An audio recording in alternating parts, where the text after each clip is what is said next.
हौसलों की उड़ान में कभी कमी नहीं आई, जिंदगी की मुश्किलें उसके आड़े नहीं आई। हर मुश्किल का सामना किया उसने हंसकर, और हर गम को झेला उसने जिंदगी का इम्तिहान समझकर। नमस्कार दोस्तों, मैं हूं दीपक अरोड़ा। स्वागत है आप सबका एक बार फिर से हमारे खास कार्यक्रम सलाम हरियाणा में। दोस्तों, हम सभी को अपनी ज़िंदगी में मुश्किलों का सामना करना पड़ता है। मुश्किलों का जब हम सामना करते हैं तो कई बार खुद को कोसते हैं, तो कई बार भगवान को कोसते हैं, लेकिन कुछ समय बाद ये मुश्किलें अपने आप खत्म हो जाती हैं। लेकिन कुछ लोग ऐसे भी हैं जिनकी ज़िंदगी का नाम ही मुश्किल है, लेकिन फिर भी वो इसका सामना खुशी से कर रहे हैं। दोस्तों, अगर आपके पाँव में कांटा चुभ जाए तो आप 2 कदम भी नहीं चल सकते, लेकिन जिस इंसान से आज हम आपकी मुलाकात करवाने जा रहे हैं, उन्होंने अपने पैरों के दम पर नहीं बल्कि अपने जज्बे के दम पर मुश्किलों को बौना साबित कर दिया। उनसे मुलाकात करने से पहले आइए जानते हैं उनकी जिंदगी के बारे में कुछ। मुझे यूं ही करके ख्वाबों से जुदा, जाने कहां छुप के बैठा है खुदा। जिंदगी रुकने का नाम नहीं है, जिंदगी झुकने का नाम नहीं है। जज्बों से जूझती जिंदगी में जब कुछ लोग बिना रुके और बिना थके अपने मुकाम को हासिल कर लेते हैं, वो जिंदगी को जिंदादिली से जीने वाले बन जाते हैं। जिंदगी को एक हादसे ने तोड़ दिया था इस कदर कि कुछ नहीं आ रहा था आगे नजर, लेकिन जज्बे ने नहीं मानी हार और जिंदगी को मिल गया नया मुकाम।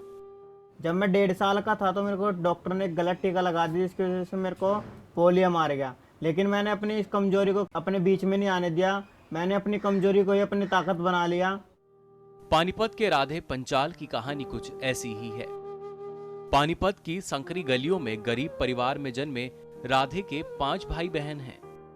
बचपन में डॉक्टर की गलती से दोनों पैरों से लाचार राधे ने अपनी इस कमजोरी को अपनी सबसे बड़ी ताकत बनाया, और उस ताकत के दम पर राधे ने अच्छों को अपने सामने झुकने पर मजबूर कर दिया।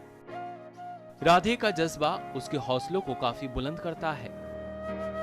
राधे अपने घर में एक डांस एकेडमी भी चलाते हैं, जहां वो छोटे बच्चों को डांस करना सिखाते हैं, और डांस भी ऐसा जैसे कोई मंझा हुआ कोरियोग्राफर अपने स्टूडेंट्स को डांस की बारीकियां बता रहा हो। राधे के जीवन यापन का कोई सहारा नहीं है, और ना ही सरकार ने उन्हें कभी कोई सहारा दिया। मेरे को सरकार की तरफ से कभी भी कुछ नहीं मिला। ये व्हीलचेयर भी मेरे को हमारे पानीपत के डॉक्टरों, विकलांग विकास संस्था, मेरे प्रिंसिपल सर ने सबने डोनेशन इकट्ठा करके मेरे को भी व्हीलचेयर दिया है। इतनी मुसीबतों के बाद भी राधे ने हार नहीं मानी और अपने कारवां को जारी रखा। दोस्तों, इस सफर को आगे बढ़ाते हुए आज सलाम हरियाणा के मंच पर हमारे साथ मौजूद हैं पानीपत के राधे। आइए आज उनसे बातचीत करते हैं और जानते हैं उनकी जिंदगी के बारे में। राधे, बहुत बहुत स्वागत है हमारे कार्यक्रम में। राधे, सबसे पहले जानना चाहेंगे कि आपके साथ ये कैसे हुआ? सर, मैं जब 1.5 साल का था तो तब मेरे को डॉक्टर ने टीका लगा दिया, जिसकी वजह से मुझे पोलियो हो गया। पोलियो होने के बाद मेरी दोनों टांगें खराब हो गई। तो पहले तो मैं छाती के बल चलता था, तो फिर मेरे माँ बापों ने मुझे दिखाया, तो फिर मैं गुडोलियो चलने लगा। तो धीरे धीरे मेरे घर को ने मेरी पढ़ाई भी कराई। अब मैं BA फर्स्ट ईयर में हूँ आर्य कॉलेज में। तो धीरे धीरे मेरे घर वालों ने पढ़ाया, तो मैं अभी इस मुकाम पे आ चुका हूँ कि मेरे घर वालों ने मेरे को एक ऐसी चीज़ सिखा दी जिससे मुझे लोग जानने लगे।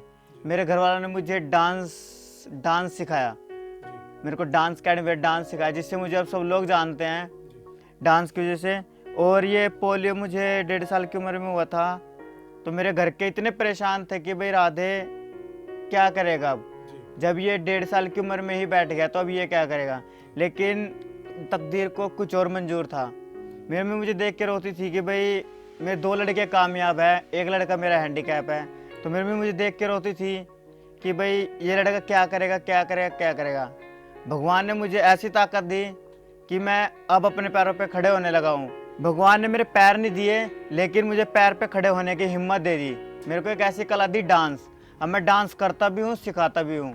तो ये कहना कहीं भी गलत नहीं होगा कि आज आप जो कुछ भी कर पा रहे हैं वो अपने परिवार की वजह से। हाँ, मैं सबसे पहले अपने माँ बाप को, अपने मम्मी पापा को दूंगा मैं, जिन्होंने मुझे इतना अच्छा मुकाम दिया है, जिन्होंने मुझको डांस अकेडमी दिखाई कि भाई आप यहाँ पे सीखो, मेरे को डांस अकेडमी में डांस सिखाया। और उसके बाद मैं अपने बड़े भाई का सबसे ज़्यादा धन्यवाद करना चाहूँगा, नीरज का, जो मुझे हर शो में ले गया अपनी गोदी में उठा के।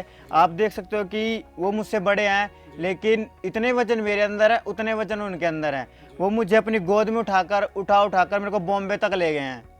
बॉम्बे में डांस करके आया हूँ, भारत की शान रुमझुम में। मेरा भाई है जो कि मैं उसे अपने भाई को अपना भगवान मानता हूँ, क्योंकि कहते हैं ना कि बिना किसी सहारे कोई आगे नहीं बढ़ सकता, तो मेरा सहारा मेरा भाई है।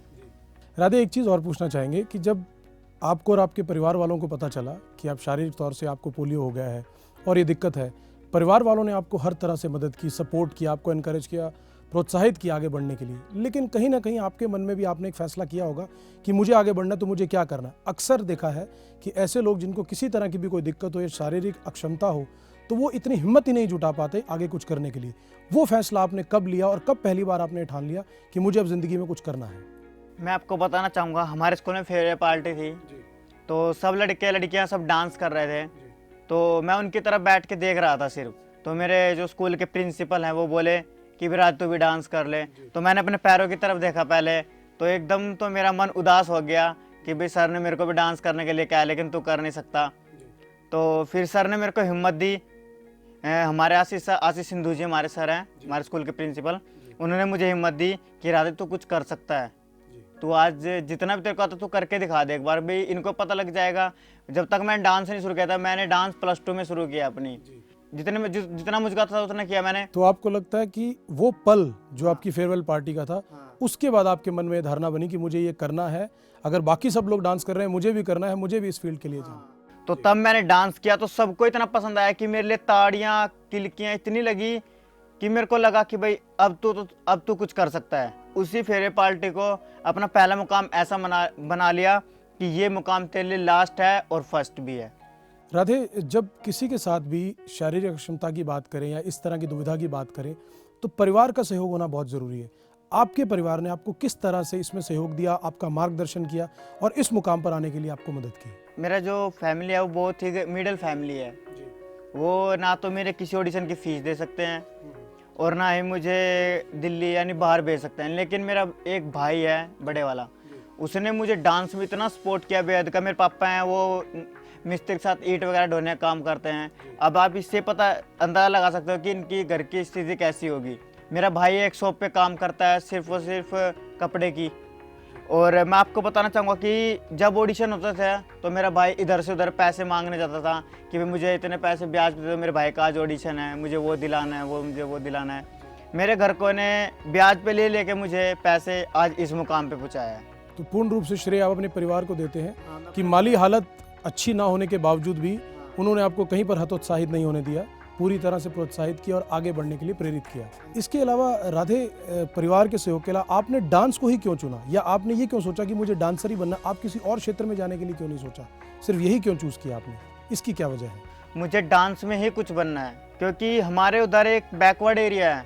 उधर कहते हैं कि भाई जो डांसर लोग हैं वो कुछ नहीं कर सकते, लेकिन मैं उन्हें कुछ करके दिखाना चाहता हूँ कि भाई डांसर लोग भी कुछ कर सकते हैं। और इसमें कोई दो राय नहीं है। आज अगर आप पूरे हिंदुस्तान के अंदर देखें तो इतने शोज़ चल रहे हैं, रियलिटी शो चल रहे हैं डांस को लेकर, और हर जगह के माता पिता अपने बच्चों को प्रेरित कर रहे हैं उसमें जाने के लिए। तो ये तो काबिले तारीफ बात है और हिंदुस्तान में हर तरफ हम मंच हैं। इसके साथ साथ एक और चीज़ है कि आपने एक डांस अकेडमी भी अपनी खोल रखी है। तो ये डांस अकेडमी खोलने का आपके मन में विचार कैसे आया? आप खुद डांसर बनना चाहते थे, तो साथ ही साथ इस बात के लिए किसने प्रेरित किया आपको? जब मैं डांस सीखता था तो इधर उधर से ताने भी सुनने पड़ते थे कि भाई फीस नहीं देता, वो नहीं करता। अब जब मेरी हैसियत ही नहीं इतनी है कि मैं फीस दूं, तो मैं फ्री डांस सीखता था। तो हमारे स्कूल, इसमें भी हमारे स्कूल के प्रिंसिपल सर का यहाँ आता है, अकेडमी के बारे में भी उन्होंने मेरे को कहा कि भाई राधा जब तू डांस करता है, सिखा सकता है, तो हम सब मिलकर तेरे लिए एक अकेडमी खोल देते हैं, तो उसमें डांस सिखा।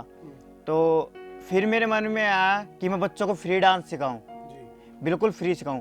मैं अभी भी 40 बच्चों को फ्री डांस सिखा रहा हूं, और मैं चाहता हूं कि वो बच्चे रियलिटी शो में जाए, जो कि हमारे उधर वाला, जो कि हमारे बैकवर्ड एरिया की सोच है, मैं उसको बदलना चाहता हूं। मैं दिखाना चाहता हूं कि भाई जो गरीब बच्चे हैं, गरीब फैमिली से बच्चे हैं, वो भी आसमान को छू सकते हैं। दोस्तों, देखा आपने किस तरह से राधे अपने शारीरिक अक्षमता को अपने आड़े ना देकर और किस तरह से लोगों को प्रेरित कर रहे हैं, और बल्कि फ्री डांस क्लासेस भी दे रहे हैं। तो राधे, इससे इसी के साथ एक और बात जानना चाहेंगे, आपके डांस इंस्टीट्यूट के अंदर और किस किस तरह के आप कोर्सेज करवाते हैं, किस किस तरह के बच्चे हैं और उनको कहाँ कहाँ के लिए आप आगे किस किस प्लेटफॉर्म पर वो जा रहे हैं? सर अभी तो वो स्टेट लेवल ही खेल रहे हैं और मैं अपनी एकेडमी में बच्चों को dub step, hip hop, contemporary ये सब सिखाता हूँ। और एकेडमी में बच्चे मेरे पास 40 हैं, 40 बच्चे हैं। उनका एक ग्रुप भी है। अधिकतर मेरे जहाँ पे भी मैं उतारता हूँ बच्चे, तो अधिकतर मेरे बच्चे जो हैं फर्स्ट ही आते हैं अधिकतर। और उनमें कुछ बच्चों की भी है, बच्चे ये नहीं सोचते कि भाई हमारे सर हैंडीकैप है, हमें सिखाते हैं। उनके मन में मेरे साथ जितने मेरे स्टूडेंट हैं वो मेरा सब साथ देते हैं। वो ये उन्होंने मेरे को एक बार भी ये फील नहीं होने दिया कि भाई मेरे सर हैंडीकैप हैं। राधे, आप जो अकादमी चला रहे हैं इसके लिए आपको आर्थिक तौर पर भी ज़रूरत पड़ती होगी धनराशि की चलाने के लिए, तो वो आपको कहीं से सहयोग मिल रहा है? कुछ संस्थाएं ऐसी हैं, परिवार दे रहा है, या वो कैसे कर रहे हैं आप? कोई नहीं कुछ भी दे रहा है, ना हमारी सरकार है, सरकार मेरी हेल्प करते है, ना ही कोई और हेल्प करता है मेरे को। तो बस हमारी जो एक विकलांग विकास संस्था है, हम मेरा हाँ पानीपत में मेरा स्कूल है, जिस स्कूल में पढ़ा हूँ मैं, वो हेल्प करते हैं।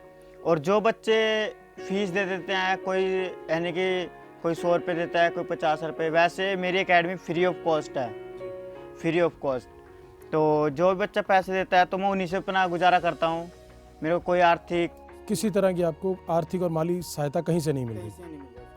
राधे, इसके अलावा आपने कुछ डांस रियलिटी शो में भी पार्टिसिपेट किया था, उसका आपका एक्सपीरियंस कैसे रहा, कैसा तजुर्बा रहा आपका, और आपको उससे मिल के हौसला आपका बढ़ा या कहीं आपको निराशा लगी? नहीं सर, मुझे निराशा नहीं लगी, लेकिन मैं जब भारत की शान जुम में गया बॉम्बे डांस करने, तो वहाँ पर अच्छे अच्छे टीचर्स थे, अच्छे अच्छे कोरियोग्राफर थे। संदीप महावीर जी थे वहाँ पर, जो कि कथक के गुरु हैं। तो उनकी टीम में था मैं, नॉन इंडियन टीम में था मैं। तो वहाँ पर मैंने एक दो एपिसोड खेले, मैंने 2 एपिसोड खेले। तो वो बोले कि भाई आप गेस्ट हो, क्योंकि कोई भी रियलिटी शो हो तो हैंडीकैप बच्चों को वो कोई भी नहीं रखता। तो उन्होंने मुझे पहले एक राउंड में बुलाया, फिर सीधा मेरे को उन्होंने ग्रैंड फाइनल बुलाया गेस्ट परफॉर्मेंस के लिए। तो आपको कहीं ना कहीं ऐसा लगा कि आपकी हौसला अफजाई की उन्होंने और आगे बढ़ने के लिए प्रेरित किया? हाँ जी सर, उन्होंने मुझे उस मंच ने मुझे आगे बढ़ने के लिए प्रेरित किया। और क्या वो तो मेरी हर तरह से हेल्प करते हैं, हर तरह से हेल्प करने के लिए कहते हैं। लेकिन मुझे एक ऐसा मुकाम चाहिए जहाँ पर मैं एक ऐसा ग्रुप तैयार करूँ सिर्फ और सिर्फ हैंडीकैप बच्चों के लिए, ताकि जैसे कि अब मेरे को मुकाम मिला है, तो मैं चाहता हूँ कि उन हैंडीकैप बच्चों को भी एक ऐसा मुकाम मिले। राधे, कई बार आपको ऐसा नहीं लगता हो कि जिस तरह से आपकी शारीरिक अक्षमता होने के बावजूद भी आपने कामयाबी के मुकाम हासिल किए हैं, तो कई बार आपका हौसला भी टूटता होगा, या आपको कई बार ऐसा भी लगता होगा कि शायद अगर मैं पूरी तरह से ठीक होता तो ज़िंदगी में और ज़्यादा मेहनत करता? तो ऐसे विचार आते भी होंगे, लेकिन उन विचारों के आने के बावजूद भी आप अपने आप को किस तरह से उसी जज्बे को बनाए रखते हो और आगे बढ़ने के लिए अपने आप को प्रेरित करते हो? मैं आपको बताना चाहूँगा, जब मैं कॉलेज जाता हूँ अपने, तो मैं जैसे चलता हूँ तो मैं वैसे जाता हूँ। तो बच्चे देख के, बच्चे लड़के लड़कियाँ देख के कहते हैं भाई ये कैसे चल रहा है, कुछ मुँह भी फेरते हैं। तो एक बार को तो बुरा लगता है कि भाई अगर जो मैं ठीक होता तो ये लोग मुझसे मुँह ना फेरते। लेकिन मेरे अंदर एक टैलेंट ऐसा है, मेरा डांस। जब उन्हें पता चलता है कि भाई लड़का डांस करता है, इतने बड़े बड़े रियलिटी शो में चला गया है, तो वही लड़के लड़कियाँ मेरे पास आते हैं। तो मैंने अपनी कमजोरी को ही अपनी ताकत बना रखा है। चलिए दोस्तों, राधे के साथ बातचीत का दौर जारी रहेगा। एक छोटे से ब्रेक के लिए यहीं रुकते हैं।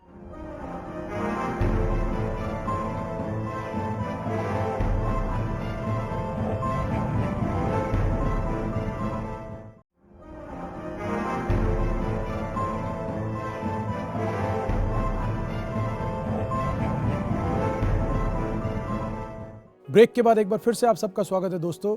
बातचीत का दौर जारी रखेंगे राधे के साथ और जानेंगे उनके ज़िंदगी के कुछ और अनछुए पहलुओं के बारे में।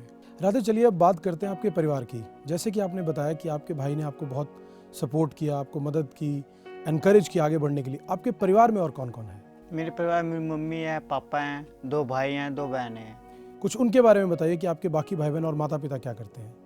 मेरी एक बहन पढ़ती है, एक भाई पढ़ता है।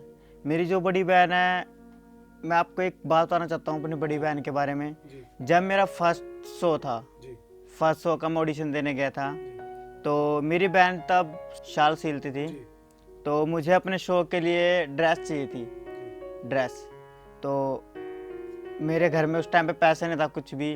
तो मेरी बहन बोली कि आज तो तेरा ऑडिशन है भाई, कैसे जाएगा? तो मेरी बहन ने मैंने कहा बहन मेरे पास तो ड्रेस ही नहीं है, मैं कैसे जाऊँगा, अब नहीं मैं जाऊँगा, बस अब तो कैंसिल कर दिया मैंने। तो मेरी बहन बोली किस टाइम जाना तुझे, मैंने बोला 4 बजे। तो उस टाइम पे सुबह 10 बजे हुए थे। तो मेरी बहन ने जितने शॉल लगाए हुए थे उनके पैसे और कुछ थोड़े ज़्यादा पैसे लिए और मेरी बहन मेरे लिए ड्रेस लेके आई। फर्स्ट शो की ड्रेस आपकी बहन ने आपके लिए बनवा कर दी जी। और इसके अलावा और आपके परिवार में आपके माता जी पिताजी वो क्या करते हैं? मेरी मम्मी मेरी तरह हैंडीकैप है। अच्छा, वो भी हैंडीकैप्ड है? हाँ, मेरी मम्मी मेरी तरह हैंडीकैप है। मैं चल लेता हूँ लेकिन उन्हें तो उठाकर बैठाना पड़ता है। और मेरे पापा हैं वो मिस्त्री के साथ जो ईंट वगैरह होता है वो काम करते हैं। और हमारी इनकम इतनी ज़्यादा नहीं है कि भाई वो मुझे सपोर्ट कर सके या फिर मैं उन्हें सपोर्ट कर सकूँ। मैं भी डांस ही करता हूँ, बस हमारा गुजारा चलता है। तो फिर आपके परिवार का, इतने सदस्यों का परिवार होने के बावजूद, जिस तरह आपने बताया आप शारीरिक अक्षम होने के बावजूद भी आपने इसको आड़े नहीं आने दिया और आज मेहनत कर रहे हैं, जज्बा के साथ आगे बढ़ने का प्रयास कर रहे हैं। माता जी भी आपने कहा आपने, तो किस तरह से आपके परिवार की इतनी माली हालत, आर्थिक हालत ख़राब होने के बावजूद भी किस तरह से गुजर बसर होती है आपकी? अब मैं जब बता ही रहा हूँ तो सारी बतानी पड़ेगी। घर में एक टाइम का खाना होता है, दूसरे टाइम की आस नहीं है। ये बातें होती हैं क्योंकि मेरे पापा की भी इनकम इतनी नहीं है, मेरे भाई की भी इनकम इतनी नहीं है। और मेरी बहन पढ़ रही है छोटी और मेरा छोटा भाई पढ़ रहा है और पढ़ मैं भी रहा हूँ। मैं ये चाहता हूँ कि भाई प्लीज़ सरकार आगे आए और मेरी थोड़ी सी हेल्प करे, क्योंकि अभी हुड्डा सरकार है। हुड्डा जी कहते हैं कि नंबर 1 हरियाणा, नंबर 1 भी वो हमारी तरह हमारी वजह से है। जो खेलते हैं, डांस करते हैं, गाते हैं, उनकी तरफ से ही नंबर 1 हरियाणा है। अगर जो हम सब ने ये काम छोड़ दिया तो नंबर 1 हरियाणा नहीं रहेगा। मैंने अभी हमारे स्टेडियम में हुड्डा जी आए तो मैंने उनके सामने परफॉर्मेंस करने की कोशिश की। तो जो हमारे वहाँ के डीसी हैं उन्होंने क्या किया, मेरे 6 बार ट्रायल लिया और फाइनल में मेरे को कह दिया तू नहीं करेगा डांस यहाँ पे। और ये आई थिंक अभी की बात है, अभी 15 अगस्त की बात है, कुछ दिन पहले की बात है। हाँ जी सर। तो ऐसा क्या कारण हुआ कि आपको वहाँ पर परफॉर्म करने का मौका नहीं दिया गया? वो बोले कि भाई अकेला है तू। नहीं, बट अकेला होने का कोई कारण नज़र नहीं आता कि आप परफॉर्म नहीं कर सकते? ये मैं भी उनसे पूछा भी सर कारण बताओ। मेरी परफॉर्मेंस में जितनी वहाँ पे ऑडियंस थी सब ने ताड़े बजाई, यहाँ तक कि पुलिस डिपार्टमेंट ने भी खड़े होकर ताड़े बजाई और डीसी एडीसी सब ने ताड़ियाँ बजाई। लेकिन मेरे 6 बार ट्रायल लेने के बाद भी मेरे को ये बोला कि भाई तू यहाँ पे डांस नहीं करेगा। राधे, एक चीज़ मैं और आपसे जानना चाहूँगा, आपके पाँव में पोलियो है बचपन से, आप फिर भी उन घुटनों के बल पर परफॉर्म करते हैं, तो आपको परफॉर्म करते हुए दर्द भी होता होगा, चोट भी लगती होगी, तो इस दर्द को किस तरह से आप सहते हैं और फिर भी अपने आप को इस तरह से आगे के लिए प्रेरित करते हैं कि आप रुकते नहीं, थकते नहीं और निरंतर चलते रहते हैं? सर डांस में चोट लगती है, मेरे हाथ टूट चुके हैं 2 बार, मेरे घुटने भी टूट चुके हैं, लेकिन फिर भी मैं डांस में इसलिए आगे बढ़ता हूँ क्योंकि मुझे अपने परिवार को भी कुछ ऊपर करना है और मुझे भी कुछ बनना है। तो आपको अपनी जान के जाने का कोई डर नहीं है? सर अगर जो मेरे जाने के बाद मेरे परिवार को कुछ मिलता है तो मैं अपनी जान गंवाना अच्छा समझूंगा। राधे, मैंने एक और आपका शो के दौरान देखा कि आप कुछ फायर ट्रिक्स भी करते हैं, तो वो इतना बड़ा जोखिम लेना अपनी जान के लिए, अपनी ज़िंदगी के लिए, कि डांस करने के साथ साथ आप फायर ट्रिक्स भी कर रहे हैं, तो उसमें तो आपकी जान का खतरा भी है। सर हाँ जी, जान का खतरा ही है, लेकिन पब्लिक को एंटरटेनमेंट करना पड़ता है, पब्लिक को एंटरटेन करना पड़ता है। लेकिन पब्लिक को एंटरटेनमेंट अपनी जान दाव लगा कर ही क्यों? उससे थोड़ा पैसा मिलता है जिससे घर का गुजारा हो सके। अपने परिवार के आर्थिक गुजर बसर के लिए आपको लगता है कि आपको ये काम करना पड़ रहा है, कि चाहे आपको चोट आए, चाहे आपकी जान जोखिम है, लेकिन आपको करना पड़ रहा है। और जिस तरह आपने कहा कि आपको अभी तक सरकार से या किसी व्यक्ति विशेष से कोई मदद नहीं मिली। नो सर, यहाँ तक कि मेरी पेंशन भी नहीं है। तो आपने सरकार से उस बात के लिए कोई बात की और उनका जो प्रोसीजर होता है वो फॉलो किया? सर मैंने बहुत बार फॉर्म भरे, मेरा फॉर्म रिजेक्ट कर देते हैं और ये नहीं बताता कि भाई तेरा फॉर्म क्यों रिजेक्ट किया है। पूछने जाता है फॉर्म क्यों रिजेक्ट किया तो फॉर्म हाथ में पकड़ा देते हैं, कहते हैं कि जाओ तेरी पेंशन नहीं बनेगी। तो सरकार ने आपको किसी तरह की अभी तक कोई मदद नहीं की? कोई मदद नहीं। और आप पानीपत में रहते हैं, आपने वहाँ के जो अधिकारी हैं या जो वहाँ के संस्थाएं हैं, क्या उनको भी किसी तरह से आपने अप्रोच किया आर्थिक मदद के लिए, आगे के लिए प्रोत्साहित करने के लिए? सर मैंने बहुत के दरवाजे खटखटाए, लेकिन सब ये कहते हैं भाई कि तेरा कुछ नहीं हो सकता। अभी कुछ दिन पहले ही मेरे भाई फॉर्म भर के आया मेरे पेंशन का, वो भी रिजेक्ट कर दिया। वो भी रिजेक्ट कर दिया? वो कहते हैं कि भाई इसकी पेंशन नहीं बनेगी। भाई ये तो बताओ मेरी बनेगी क्यों नहीं? मैं भी हैंडीकैप हूँ, मेरी 18 साल से ऊपर ज़्यादा उम्र हो गई। पहले कहते थे कि भाई जब तक 18 साल का नहीं हो तब तक नहीं बनती पेंशन। अब ये तो बताओ, जब मैं 18 साल का भी हो चुका हूँ तो मेरी पेंशन तो बननी चाहिए। राधे, एक और चीज़ है, अभी आपसे बात हुई तो उससे पहले हमें मालूम हुआ कि आपके माताजी की तबीयत ठीक नहीं है, तो उनके लिए अगर आप उनका इलाज करा रहे हो, ट्रीटमेंट करा रहे हो, तो उनके लिए आर्थिक सहायता कहाँ से आएगी? आर्थिक सहायता सर, जैसे कि मेरे को कोई डांस करने बुलाता है तो वो 1100-500 रुपये देता है मुझे, और मैं उन्हीं से अपना गुजारा कर रहा हूँ। और मेरा भाई है, मेरे पापा है, वो आपको बता ही चुका हूँ मैं क्या करते हैं। तो आपकी माताजी के लिए फिर आर्थिक सहायता, अगर आपके अभी शो नहीं होते तो आर्थिक सहायता कहाँ से होगी? आर्थिक सहायता सर बस फिर तो भगवान भरोसे हैं। मेरा भाई है, मेरे पापा हैं, या फिर आने वाले टाइम में तो लगता है जैसे सरकार चल रही है हमारी, आने वाले टाइम में तो लगता है कि भीख ही मांगनी पड़ेगी। हमारे साथ जुड़ चुके हैं राधे के बड़े भाई नीरज। आइए उनसे करते हैं बातचीत। नीरज, बहुत बहुत स्वागत है हमारे कार्यक्रम।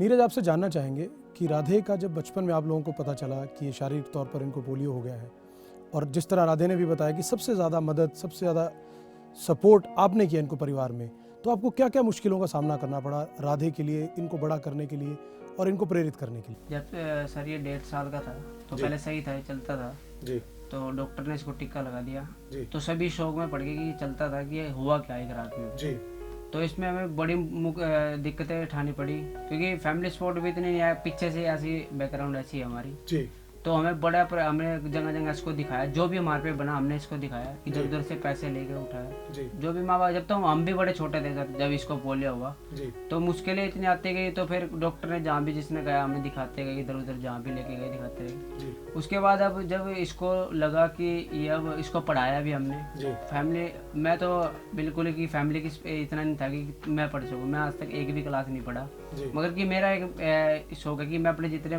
भाई बहन हैं सभी को अच्छे शिक्षा दूँ उन्हीं को, चाहे मेरे को कुछ मर्जी करना पड़ो। आपने अपने बड़े भाई होने का धर्म पूरी तरह से निभाया। मैं चाहे मेरी बहन हो चाहे मेरा भाई हो, कुछ मैं दिन में अलग काम करता हूँ, रात को अलग करता हूँ, जी अलग ड्यूटी में, दोनों शिफ्ट में काम करता हूँ मैं। जी अब मेरा एक मकसद है कि अपने भाई बहन को एक मुकाम दिलाना है। और जब से राधे को लगा कि राधे के अंदर एक डांस का टैलेंट आया, और फर्स्ट टाइम मैंने देखा कि एक मंच पे इसने डांस किया, इसको पब्लिक ने पूरा रिस्पॉन्स दिया, और तो मुझे भी लगा कि इसके अंदर कोई टैलेंट है, तो इसके टैलेंट को हम उभारते हैं। तो सर मैंने दिन रात एक कर दी इसके लिए। जहाँ पे भी ऑडिशन हुआ मैं हर एक सिटी में उसको लेके गया, चाहे मुझे कैसे मर्जी लेके जाना पड़े। और अब जब अगर जो मैं इसके सपोर्ट ना करता तो आज राधे ने 100 से भी ज़्यादा अवार्ड जीत चुका है। जी अगर हम ना इसका सपोर्ट करते तो आज राधे कोई नहीं जानता। जी अगर राधे को अगर हर एक जगह कोई जानेगा तो हमारी फेस वैल्यू बनेगी, हमारे को भी दुनिया जानेगी। आज हमें बड़े गर्व के साथ में आज हमारे नाम से कोई नहीं जानता, आज राधे के नाम से हमें जानते कि ये राधे का भाई है। मगर कि मुझे लगता है कि आज मैं उन जो लोग मेरे को कहते थे, आज मैं उन लोगों को कहता हूँ कि आज इस बिना पैर वाले ने आज इतना मुकाम हासिल कर दिया कि आज तक आप कोई नहीं कर सकता। 100 से ज़्यादा अवार्ड इसने जीते हैं, तो आज तक मैं कह रहा कि कोई पैर वाला नहीं कर सकता। पैर वालों के लिए तो ये एक मिसाल बन चुका है कि सोचते हैं कि यार इसने कर दिया कि हम कैसे करें। एक और चीज़ कि राधे का शारीरिक तौर पे अक्षम होना इनके खुद के भी मानसिक तौर पर भी कहीं ना कहीं उसने इफेक्ट डाला होगा कि मैं कुछ कर नहीं सकता, या बाकी लोग हैं, भाई बहन हैं, या समाज के अंदर जो बाकी लोग हैं वो चल फिर सकते हैं, मैं नहीं चल फिर सकता। उसके बावजूद ही राधे का ये निर्णय करना, आप लोगों का प्रोत्साहित करना इस तरह से इसको आगे बढ़ने के लिए ज़िंदगी में, वो कितना मायने रखता है? और राधे के ज़िंदगी के कुछ और चीज़ें हमें बताइए जो हम जानना चाहेंगे। सर मैं बताता हूँ कि राधे को आज तक जो मेरी बहन है और जो मेरे माँ बाप है, आज तक उन्होंने इसको ऐसा महसूस नहीं करते कि इसके पैर नहीं है। क्योंकि हम इसको आज तक अगर ये कोई नहाएगा तो इसको हम कपड़े पहनाने, इसके जो नहाने के लिए जाएगा उसको पानी, इसको खुद नहलाना बाजी पर। जो मेरी बहन है वो भी बहुत इसकी देख रेख करे। और कभी मान लो कभी भी कहीं शो में जाता है, आप ये देखें कि इसका जितना वजन इसके अंदर है इतना वजन मेरे अंदर है, मगर कि मैं इसको कभी है कि मैं इसको नीचे नहीं उतरने देता, मैं अपनी गोद में रखता हूँ। दुनिया हंसती है कि क्या करेगा ये, मगर कि नहीं, दुनिया हंसती है तो हंसने दे, दुनिया का हम हंसना है। मगर कि मेरा मकसद है कि अपने भाई को एक लेवल पे एक सेट करना ताकि दुनिया उसको देखे। अगर हम इसका सपोर्ट ना करते, कहाँ ये इंडिया गो टैलेंट, कहाँ है शाबाश इंडिया, कहाँ भारत की शान रूप जो, और कहाँ इतनी जगह ये यानी कि पूरा इंडिया के अंदर इसने काफ़ी जगह परफॉर्मेंस किया, अगर हम सपोर्ट ना करते इसका। राधे, आपसे जानना चाहेंगे, आपने इतने सालों से निरंतर आप कोशिश कर रहे हैं, हार नहीं मानी, आपके जज्बे को हम सलाम करते हैं। आने वाले सालों में आपने अपने लिए क्या लक्ष्य निर्धारित किया कि अपने आप को कहाँ देखना चाहते हैं? आने वाले समय में सर मैं अपने आप को DID में देखना चाहता हूँ। डांस इंडिया डांस में, जिसके लिए मैं अब मेरा भाई मेरे को कोचिंग दिला रहे हैं, और जिसमें हाथ मेरे प्रिंसिपल सर का भी है, आशीष संधू जी। उनका तो मेरे ज़िंदगी में बहुत ही बड़ा हाथ है। वो मुझसे 2 साल से मिले हैं, लेकिन उन्होंने 2 साल के अंदर अंदर मेरी ज़िंदगी में उनका बहुत बड़ा हाथ है। वो मुझे हेल्प करते हैं, बहुत ज़्यादा हेल्प करते हैं। और अब मेरे को मेरे भाई कोचिंग दिला रहे हैं, अलग अलग डांस स्टाइल सिखवाते हैं मेरे भाई मुझे। तो जिस अकेडमी में सीखता हूँ मैं, चावला डांस इंस्टीट्यूट करनाल में है, धीरज सर, रिक्की सर उनके कोरियोग्राफर हैं। मैं उनका भी धन्यवाद करना चाहूँगा, जो एक छोटे से आदमी को बिल्कुल फ्री डांस सिखाते हैं। वो मुझे बिल्कुल फ्री सिखाते हैं, मेरे से आने जाने तक का किराया वो लोग देते हैं मुझे। तो दोस्तों ये थे राधे, और आज जाना हमने इनकी ज़िंदगी के बारे में कि किस तरह मुश्किलों के बावजूद भी इन्होंने हार नहीं मानी और हर मुश्किल को पीछे छोड़ते हुए इन्होंने अपने मुकाम हासिल किए। तो दोस्तों क्या ये आपका और हमारा सामाजिक दायित्व नहीं है कि ना सिर्फ राधे बल्कि राधे जैसे सभी लोगों को हम प्रेरित करें ज़िंदगी में आगे बढ़ने के लिए। चलिए दोस्तों, आपसे इजाज़त लेते हैं। अगले हफ्ते इसी मंच पर मिलेंगे एक नई शख्सियत के साथ। सलाम हरियाणा।